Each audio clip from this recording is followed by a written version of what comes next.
Purihin ang Diyos, Ama ng ating Panginoong Hesus. Isang mapagpalang gabi po sa buhay po ng bawat isa na tunay na napakabilis ng araw, linggo o buwan. Bagamat bumibilis ang araw, linggo o buwan, lagi tayong magpuri at magpasalamat sa ating Diyos na patuloy na kumikilos, gumagalaw sa ating pong buhay. Kaya sa gabing ito, hayaan po natin na ma-enjoy po natin ang ating pong mga sarili sa pakikinig ng kanyang salita. Pati naman natin na napakahalaga ng salita ng Panginoon na ating pong napapakinggan. At salamat sa lahat ng mga nanonood ng online midweek service. Saan man lugar kayo, patuloy na ang Diyos ang siyang magpala sa bawat isa. Purihin ka, aming Diyos na makapangyarihan sa lahat. Maraming salamat sa gabing ito. Sa iyo ko po ipinagkakatiwala ang salita mo. Dalangin ko po, O Diyos, na patuloy kang mangusap. Patuloy po akong humihingi ng karunungang nagbumula sa iyo upang maipahayag na may kaliwanagan ang salita mo. Nawa po, O Diyos, ikaw ang maitaas, ikaw ang mapupurihan sa gabing ito. Sapagkat tunay na wala po akong magagawa kung wala ka sa buhay ko. Kaya patuloy, O Diyos, na pinupuri ka, pinasasalamatan, dinadakila, sapagkat sa kabing ito ay patuloy na mangungus pa sa bawat isa. Kaya maraming salamat sa gabing ito sa pangalan ni Jesus.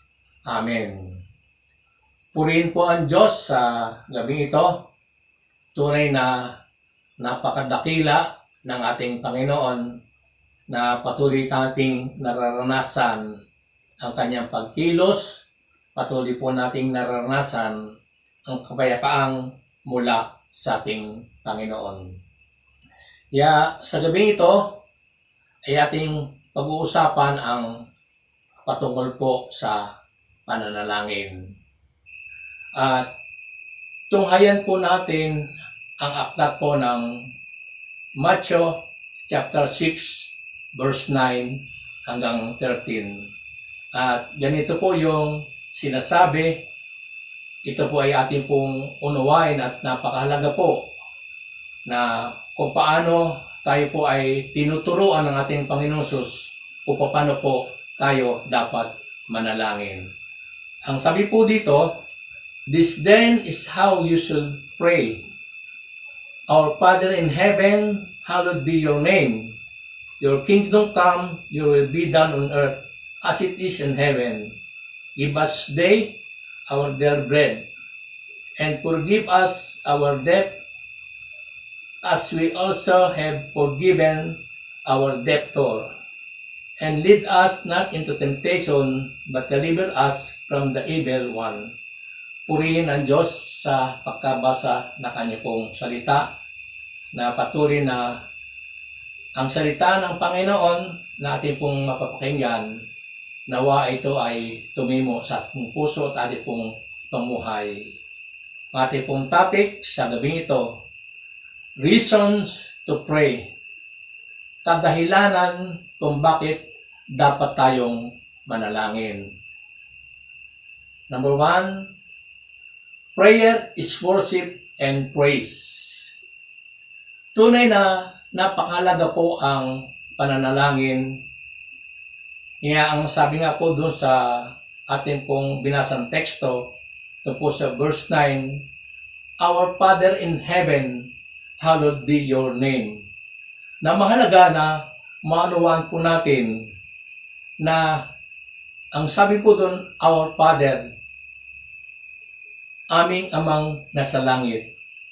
Ibig sabihin na tayong lahat ay dapat tumawag sa ating pong amang nasa langit. Dahil ito po ay itinuturo ng Panginoong Hesus ang panalangin may pagsamba.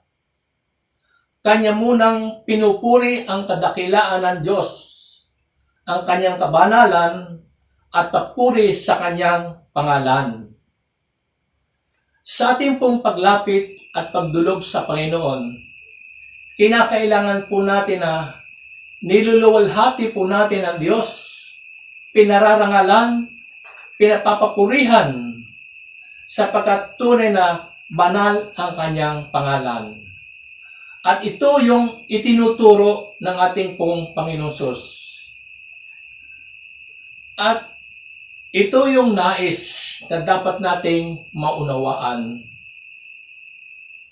Kadahilanan kung bakit tayo ay dapat panalangin. Bagamat alam natin na yung paghingi natin sa Panginoon ay hindi man ito masama at kailangan natin na lumapit. Pero ang nais ng Panginoon na ipinababatid sa gabing ito, dapat muna nating pinupuri, dapat muna nating dinadakila, dapat muna nating niluluwalhati ang pangalan ng ating Panginoon, sapagkat nalulugod ang ating Panginoon kapag pinapahalagahan po natin, kapag binibigyan po natin ang kapurihan, kapangyarihan ang ating Diyos na makapangyarihan sa lahat. Sapagkat siya ay banal, marapat lamang ang papuri at pagsamba ay dapat po nating inaalay sa ating pong Diyos Ama. Sapagkat malinaw doon sa sinabi na paparangalan natin, pupurihin, papasalamatan ang ating Diyos sa lahat ng mabuting bagay na patuloy na ipinagkakaloob sa bawat isa. Kaya po yung nais na itinuturo ng ating Panginoon na panalangin may pagsamba, pinupuri, dinadakila ang kanyang pangalan, sapagkat ito ang nais ng ating Panginoon na mabigyan ng kaluwalhatian bago tayo humingi na anumang bagay. Nalulugod ang Panginoon sa ating pong paglapit ay nilululhati po natin ang pangalan ng ating Amang nasa langit. Sapagkat alam natin na ang lahat ng pangangailangan ay sa Kanya nagbumula. Kaya dapat pinupuri, pinasasalamatan, dinadakila ang ating pong Amang nasa langit. Number 2, prayer is for the furtherance of God's kingdom. Panalangin para sa ikalalaganap ng kanyang kaharian. Your kingdom come, your will be done. Ito yung itinuturo ng ating pong Panginoong Hesus. At idinadalangin ang lahat ng tao ay maligtas, maabot ng kanyang kaharian. Ito rin ang dalangin, ang kalooban ng Diyos ang maghari sa lahat ng sitwasyon. Ito yung itinuturo ng ating Panginoon. Na ang nais po niya ay maligtas ang lahat ng tao. Kaya tayo po na mananampalataya na sumusunod at nagtitiwala sa ating Panginoon, na ang kailangan po natin ay idalangin po natin ang mga taong wala pang tamang relasyon sa Panginoon. Bakit po? Upang magkaroon ng bahagi sa kaharian ng Diyos, sapagat ito yung nais ng Amang nasa langit. Kaya ito yung itinuturo ng ating Panginoong Hesus, na idalangin ang tao na maligtas at maabot ng kaharian ng Diyos. Idalangin natin na ang kalooban ng Diyos ang maghari sa lahat ng sitwasyon. Kaya nga yun pong sabi doon sa 1 Thessalonians chapter 5 verse 16 hanggang 17, rejoice always, pray continually. Iyon po yung nais na lagi tayong magalak, lagi tayong manalangin. Ipanalangin natin yung mga taong wala pang tamang relasyon para magkaroon silang bahagi sa kaharian ng Diyos. At natutuwa ang Panginoon kapag ito ay ating pong ginagawa. Kung paano po tayo ay nakakilala sa Panginoon, bunga ng pananalangin sa buhay natin. Tayo po ay bunga ng pananalangin kung bakit nakilala po natin ang ating Panginoon. Kaya yun din po yung nais po natin gawin, na ipanalangin din po natin sila upang maligtas at maabot ng kaharian ng Diyos. Kaya malinaw na ipinapalala po sa atin ng Panginoon na lagi po tayong manalangin sapagkat ito ang ipinag-uutos ng ating pong Panginoon. What does Jesus ask to pray for? Ano yung inuutos sa atin na ating pong ipanalangin? Ang sabi po doon sa Matthew chapter 9 verse 38, at pansinin po natin mga kapatid, ito pong talatang ito. Ang sabi po dito, as the Lord of the harvest, therefore, to send out workers in His harvest field. Yun po. Marami yung aanihin, kulang yung manggagawa. Kaya kailangan po natin na ma-harvest po natin sila at tayo po yung gagamitin at yun ang ipinag-uutos ng ating Panginoon.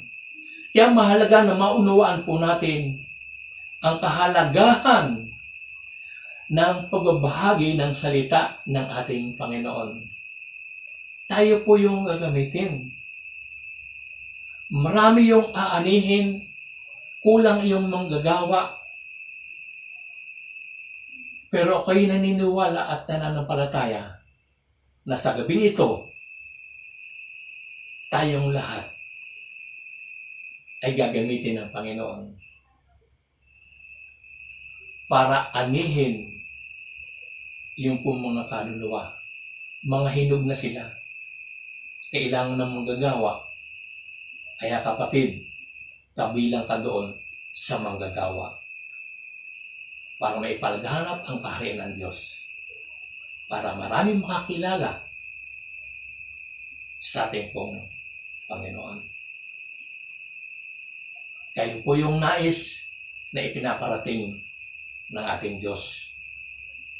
Sama-sama po tayo, lahat ng mga anak at lingkod ng Panginoon sa Conqueror, sama-sama po nating ihahayag, ibabahagi ang salita ng Diyos para mga tao ay maligtas at maabot ng kaharian ng Diyos. Tayo po yung gagamitin. Number 3, prayer is for daily needs. Pananalangin sa ating pong pang-araw-araw na pangangailangan. Sapagkat lahat tayo ay nangangailangan. Kaya dapat humihingi po tayo sa Panginoon ng lahat ng ating pong pangangailangan. At siyempre, meron po tayong gagawin para matugunan at ipagkaloob ng Panginoon ang lahat ng ating pong pangailangan. Sapagkat ang panalangin ito'y para tayo lubusang umasa sa kadakilaan ng Diyos sa lahat ng bagay, mga biyaya tulad ng pagkain, damit. Ito ang dalangin may pagpapakumbaba sa Diyos at pagpapakita ng buong pagtitiwala sa Kanya. Yun ang nais ng ating Panginoon. Pananalangin sa pangailangan ay sa pang-araw-araw na buhay. Dapat lubusan tayong umaasa sa kadakilaan ng Diyos sa lahat ng bagay. na kailangan sa paglapit natin sa Panginoon, yung pagpakumbaba sa Diyos, yung pagpapakita at pagtitiwala sa Kanya. At kapag ginawa po natin ito, sigurado yung ating pong mga pangangailangan ay tutugunin at ipagkakaloob ng Diyos kapag ito ang ating pong panalangin. Pagkain physical, pagkain spiritual, kailangan ito. At ito'y makakamta natin. Kailangan tayo po ay nagpapakumbaba. Tayo po ay nagpapakita ng pagtitiwala sa Panginoon para makamit po natin yung kailangan natin. Sapagkat nalulugod ang ating Panginoon, kapag tayo lumalapit sa Kanya, tayo'y nagtitiwala. Mahalaga na maunawaan po natin ito. Number 4. Prayer is asking for God forgiveness. Panalangin na humihingi ng kapatawaran sa ating pong Panginoon. Maaaring hindi natin masasabi na hindi tayo nagkakasala o hindi nakakagawa na hindi nakakalugod sa Panginoon. Kaya kailangan po natin na humingi ng kapatawaran sa ating Panginoon kapag tayo po ay nakakagawa ng kasalanan. Bagamat hindi tayo nagpapatuloy sa pagkakasala, pero nakakagawa tayo ng mga bagay na hindi nakakalugod sa ating Panginoon, kaya dapat po tayo ay humingi ng kapatawaran. Bakit po? Upang mapanatiling malinis ang ating puso at mamuhay ng matuwid sa harap ng banal na Diyos. Ito ay mahalaga upang may pagpatuloy ang pakikipag-ugnayan sa Diyos. Kahit yun ay napakahalaga na kailangan na tayo po ay humingi ng tawad sa ating pong Panginoon. Upang mapanatiling malinis ang ating puso sa harap ng ating Panginoon. At kapag malinis ang ating puso sa harap ng ating Panginoon, sigurado na tayo po ay makakapamuhay na matuwid sa harap ng Panginoon. At iyon ang nais ng Diyos na makita sa bawat isa sa atin. Kasi alam ng Panginoon na tayo ay sasablay. Naiintindihan tayo ng Panginoon. Kaya nga po na yung pong 1 John 1:9 na napaganda po ng pangako ng ating pong Panginoon. If we confess our sin, He is faithful and just to forgive us our sin and to cleanse us from all unrighteousness. Purihin po ang Diyos. Napakabuti ng ating Panginoong Sus na alam niya na tayo ay sasablay. Kaya meron tayong kahon na pwedeng lumapit at kunin yung kapatawaran. Pero hindi dapat natin na lagi nating iisipin pwede palang gumawa ng kasalanan. Dahil merong 1 John 1:9. Hindi po yun ang ibig sabihin. Huwag natin gagawing lisensya ang 1 John 1:9 para tayo gumawa ng mga bagay na hindi kalugod-lugod sa ating pong Panginoon. Bagamat sabi po ng Diyos, yung promise po niya na if we confess our sin, ay tayo po ay kanyang patatawarin. Totoo po yun. Pero dapat huwag nating paulit-ulit na gagawin kasi hindi po nakakalugod ang ating pong Panginoon. Kaya mahalaga na maunawaan po natin na kapag tayo po ay nakagawa na hindi nakakalugod sa Panginoon, iba yung ating pong mararamdaman. Yung banal na espiritu ay magbikrib. Kaya huwag nating hayaan na tayo po ay makagawa ng kasalanan.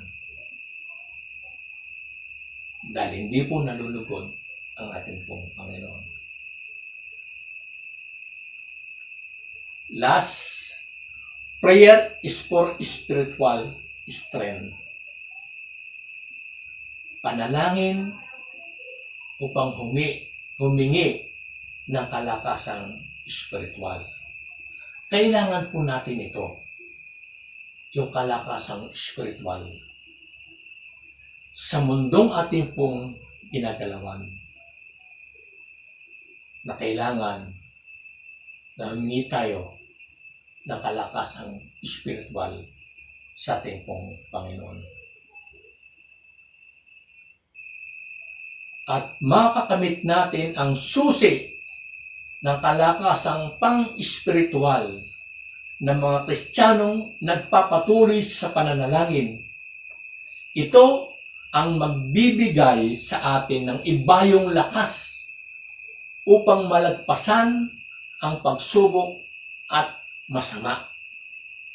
Po'y magtatagumpay tayo dahil lakas yung ating pong espiritual na pamumuhay. Makakamit po natin sa pamamagitan ng pananalangin. Dahil napakahalaga ng pananalangin sa bawat isa. Nalulugod ang ating pong Panginoon. Kapag naging lifestyle na po natin ang pananalangin, sigurado, makakamit po natin ang kalakasang espiritual. Na kailangan tayo po ay nagpapatuloy sa pananalangin. Sapagkat ito po yung makapagbibigay sa atin ng lakas upang malagpasan ang mga pagsubok, ang gawa ng masama. Yun po yung kailangan. Dahil ang Panginoon ay nagbigay ng instruction sa kanya po mga alagad. Kaya doon po sa sinabi sa Matthew chapter 26 verse 41, ito po ay paalaala hindi lang po sa mga disciple, kundi sa bawat isa sa atin. At ganito po yung sinasabi. Kaya mahalaga na maunawaan po natin. Watch and pray so that you will not fall into temptation. The spirit is willing, but the flesh is weak. Sabi ng Panginoon, magbantay kayo. Manalangin para hindi madaig ng tukso. Kapag nagkulang po tayo sa pananalangin, o nakaligtaan natin ang manalangin, lamang na suwayin po natin ang ating Panginoon. Kaya pinaalalahanan po ng Panginoon ang kanyang pong mga alagad at maging tayo na mapagbantay po tayo. Kailangang manalangin tayo. Sapagkat kapag nakaligtaan po natin ang pananalangin sa ating pong buhay, madali tayong matadaig ng tukso. Kaya yun po yung nais ng ating Panginoon na maunawaan natin kung gaano kahalaga ang pananalangin. Sapagkat sa pamagitan po ng pananalangin ay patuloy tayong gagabayan, patuloy na magbibigay ng instruction, Lord, kapag tayo nakikipag-ugnayan sa pamamagitan po ng ating pananalangin. At sa pamamagitan ng ating pong pananalangin, pakikipag-ugnayan sa Kanya, sigurado na kikilos gagalaw po siya sa ating pong mga buhay. At tutulungan tayo na mapagtaguan po natin ang gawa ng masama. Malalagpasan po natin yun kung lagi tayo nakikipag-ugnayan sa ating pong Diyos. Kaya lagi tayong pinapaalalahanan. Kaya nga sabi nga po ng Panginoon sa kanya pong mga alagad, natutulog pa kayo, bakit hindi kayo magpuyat? Maglaan kayo ng oras sa pananalangin. Dahil alam ng ating Panginoon, ang panalangin ay napakahalaga. Dahil na ang ating Panginoon ay nag-minister nung siya ay nandito sa lupa. Madaling araw pa, gumigising na siya. Pumupunta sa ilang nananalangin. Matagpong po yun sa Mark chapter 1, verse 35. Gumigising siya para makipag-ugnayan sa ating pong amang nasa langit. At nag-i-spend po siya ng 5 hours sa pananalangin. Nakasama po ang mga alagad. Ang mga alagad, 3 taon kalahati kasama ang Panginoon. Inoobserba nila ang Panginoon. Laging nananalangin. Pag nag-assault ng demons, lumalayas. In 2 seconds, lumalayas. Ay sa atin, magkakasaw tayo ng demons, samantalang 2 minuto lang tayo nananalangin.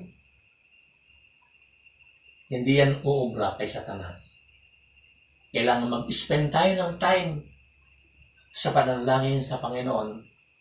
Kung paano ang ating Panginoon Jesus naglalaan ng oras sa pananalangin, sa pakikipag-ugnayan sa amang nasa langit. Kaya, kapag nag-minister ang Panginoon, talagang matagumpay. Dahil di niya nakakaligtaan ang manalangin at makipag-ugnayan sa amang nasa langit. Kaya yun ang nais ng Panginoon na maunawa natin sa gabing ito. Kung gaano kahalaga ang pananalangin. Kahit dahilanan kung bakit dapat tayo manalangin. Dahil ito po yung nais ng ating Panginoon. Sa gabing ito, na kung paano ang ating pong Panginoong Sus ay naglalaan ng oras sa pananalangin, dapat ganoon din po yung ating pong ginagawa. Naglalaan po tayo ng oras sa pananalangin, sapagkat ang pananalangin ay napakahalaga po sa buhay po ng bawat isa sa atin. Upang tayo'y tumibay, upang tayo'y tumatag, upang tayo'y lubusang magtiwala sa Panginoon, upang tayo'y lumapit na may kapakumbabaan sa Panginoon. At mangyayari lang yun kapag lagi tayong nananalangin, nakikipag-ugnayan, sapagkat ang pananalangin ay mapapalapit ang ating pong relasyon sa ating pong abang nasa langit. At pag maayos ang ating pong relasyon, anuman ang ating pong hilingin ayon sa kanya pong kalooban ay ipagkakaloob. Kaya sa gabing ito, nawa tayo po ay napagpala na kanya pong salita.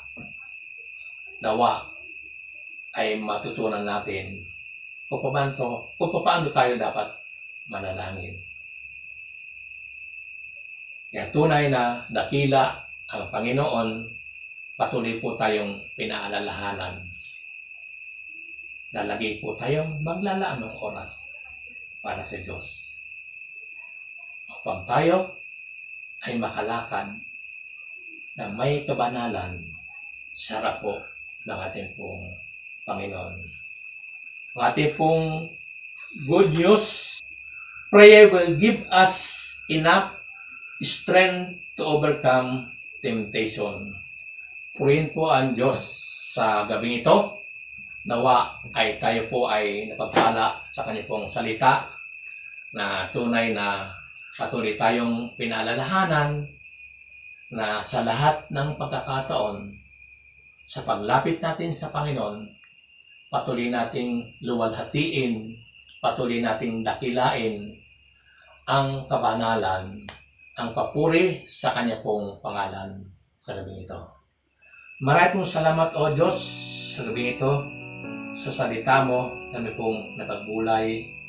Dalangin ko po Panginoon na patuloy na ikaw po nga ang magpala sa lahat ng mga nakinig sa gabi ito.